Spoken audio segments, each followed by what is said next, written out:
कौटिल्य महिला शिक्षण प्रशिक्षण महाविद्यालय।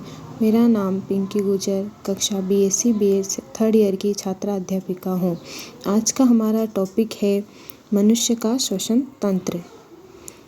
हमारे एक जोड़ी बाह्य नासा द्वार होते हैं जो होठों के ऊपर बाहर की तरफ खुलते हैं।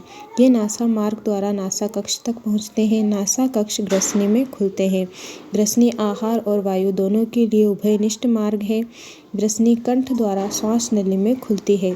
कंठ एक उपास्थीमय पेटिका है जो ध्वनि उत्पादन में सहायता करती है, इसीलिए इसे ध्वनि पेटिका भी कहा जाता है। भोजन निगलते समय घाटी एक पतली लोचदार उपास्थि पल्ले कंठक छद से ढकी जाती है, जिससे आहार ग्रसनी से कंठ में प्रवेश न कर सके।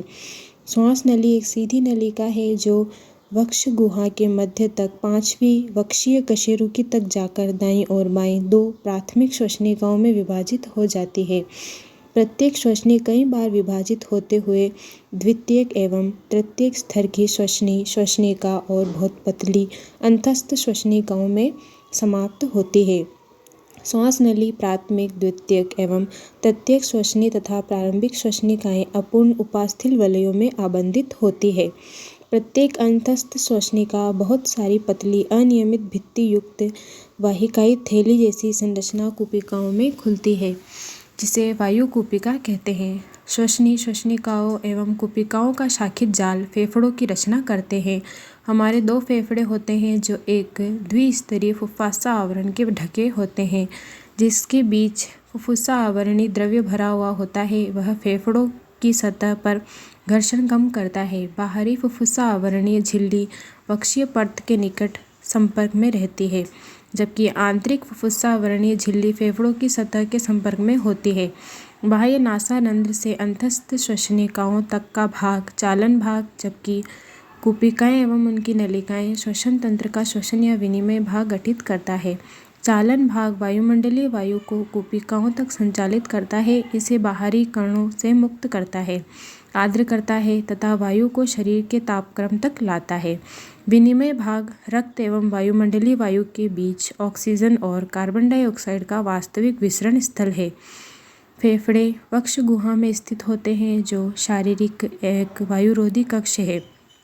वक्ष गुहा अक्ष पृष्ठ भाग में कशेरुक दंड, अधर भाग में उपोस्थि, पार्श्व में पसलियों एवं नीचे से गुंबदाकार डायाफ्राम द्वारा बनता है। वक्ष में फेफड़ों की शारीरिक व्यवस्था ऐसी होती है कि वक्ष गुहा के आहार में कोई भी परिवर्तन फेफड़े की गुहा से प्रतिबिंबित हो जाएगा। श्वसन के लिए ऐसी व्यवस्था आवश्यक है क्योंकि हम लोग सीधे फेफड़ों का आयतन नहीं बदल सकते हैं। मनुष्य के श्वसन के निम्नलिखित चरण होते हैं। श्वसन या फुफ्फुसी संबंधी, जिससे वायुमंडलीय वायु अंदर खींची जाती है और कार्बन डाइऑक्साइड से भरपूर कुपिका को वायु के बाहर मुक्त कर दिया जाता है। कुपिका झिल्ली के आर पार गैसों का विसरण होता है। रुधिर द्वारा गैसों का परिवहन होता है। रुधिर और फेफड़ों के बीच ऑक्सीजन और CO2 का विसरण होता है। उपापचयी क्रियाओं के लिए कोशिकाओं के द्वारा ऑक्सीजन का उपयोग और इसके फलस्वरूप CO2 का उत्पन्न होना। श्वसन की क्रियाविधि। श्वसन 2 चरण सम्मिलित होते हैं। अंतःश्वसन, जिसके द्वारा वायुमंडलीय वायु को अंदर खींचा जाता है, और निःश्वसन, जिसके द्वारा फुफ्फुसी वायु को बाहर मुक्त किया जाता है।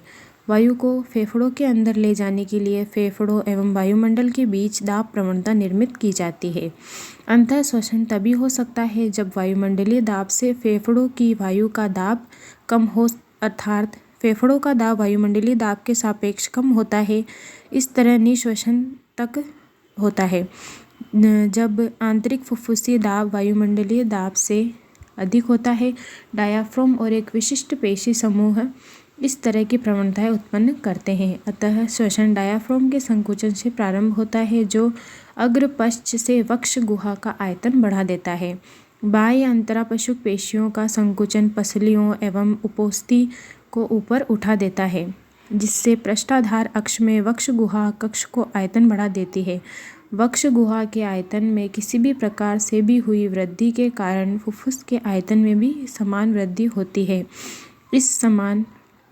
यह समान तरह की वृद्धि फुफ्फुसी दाब को वायुमंडलीय दाब से कम कर देती है। जिससे बाहर की वायु बलपूर्वक फेफड़ों के अंदर आ जाती है, अर्थात अंतर श्वसन की क्रिया होती है। डायाफ्राम और अंतरा पशु पेशियों का शिथिलन डायाफ्राम और उपोस्थि को उसके सामान्य स्थान पर वापस कर देता है और वक्षीय आयतन को घटाता है, जिससे फुफ्फुसीय आयतन भी घट जाता है। इसके परिणाम स्वरूप अंतर फुफ्फुसीय दाब वायुमंडलीय दाब में थोड़ा अधिक हो जाता है, जिससे फेफड़ों की हवा बाहर निकल जाती है, अर्थात निःश्वसन हो जाता है। हम अपनी अतिरिक्त उदर पेशियों की सहायता से अंतः श्वसन और निःश्वसन की क्षमता को बढ़ा सकते हैं। औसतन एक स्वस्थ मनुष्य प्रति मिनट 12 से 16 बार श्वसन करता है।